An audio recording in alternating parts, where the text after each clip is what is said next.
Hello and welcome to NHL Best Bets.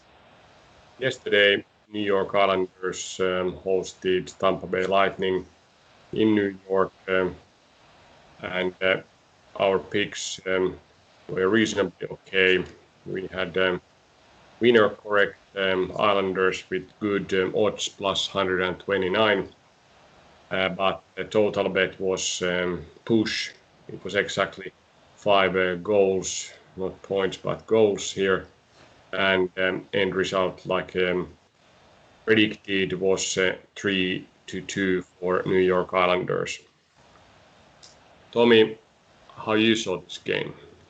Yeah, pretty much as we expected it to go. That New York Islanders won the game 3-2, but they did also play a lot more active in the offense this time. They created a lot of chances, hit a couple of posts, could have maybe scored early on even more than those 3 goals. So it was a bit of an off game in that regard from Tampa Bay from early on. Something that we again expected to happen because Tampa Bay has the tendency to kind of let go a little bit when they don't have to win and play their best. So now it is interesting to see if Tampa is able to jump back to it and win the game when they go back to Tampa Bay. But a good game from the Islanders.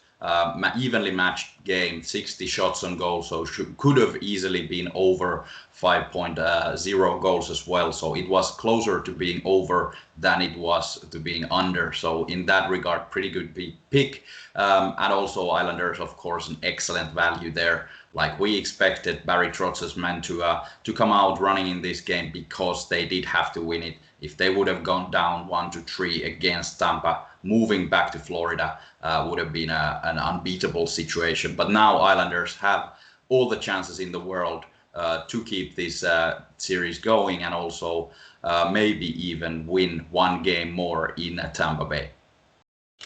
Yeah, the game was pretty even with all different aspects.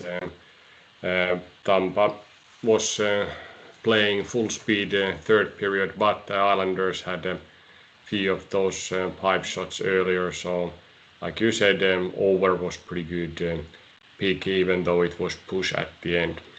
Yeah, it was a good selection to go with 5.0 and not that 5.5. Yeah, when you bet playoffs totals over, it's not very good to pick 5.5 because tendency to have lower score than in regular season is very clear in playoff hockey. Tonight, Vegas and Montreal continue their games in Montreal.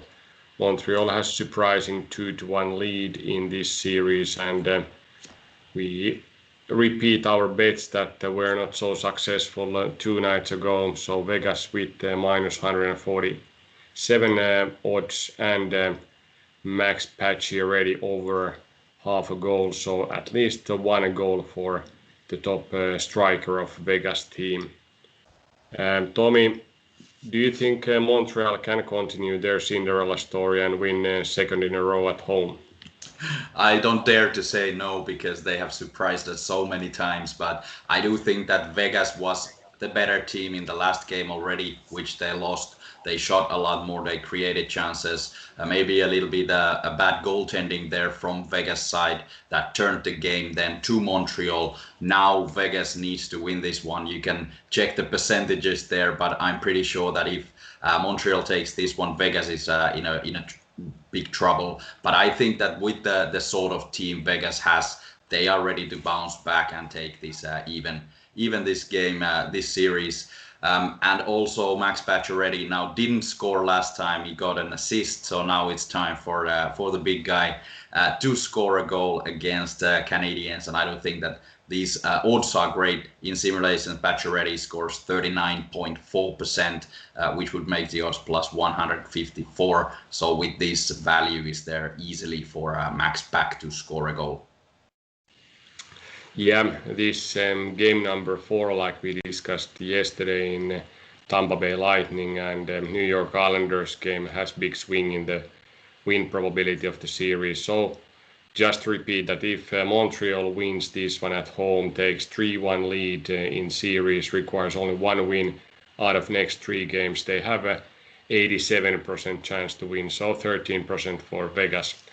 But if Vegas wins this one equalized 2-2, their chances are 57%. So maybe the biggest swing in this single game end result to the total of probabilities to win the series. Yeah, this is the game that you can push the reset button and start all over again in best of 3 series. That's true. And naturally, Vegas has been shooting a bit more than Montreal, but the shooting accuracy and difficultness of the shots hasn't been there. So let's see if they can improve it and score a few more goals than we've seen so far in this series. Yeah, what Vegas is a little bit lacking is the net front presence. They are not going into the battle zone in front of the net, and Montreal D-men are really good in boxing out those chances. So now it needs to be these bigger guys of Vegas to drive the net and make sure that there is enough traffic if the shots come out from a longer range. Let's see if they can do that. We'll naturally follow that one in very detailed and come back tomorrow with the next video. See you tomorrow.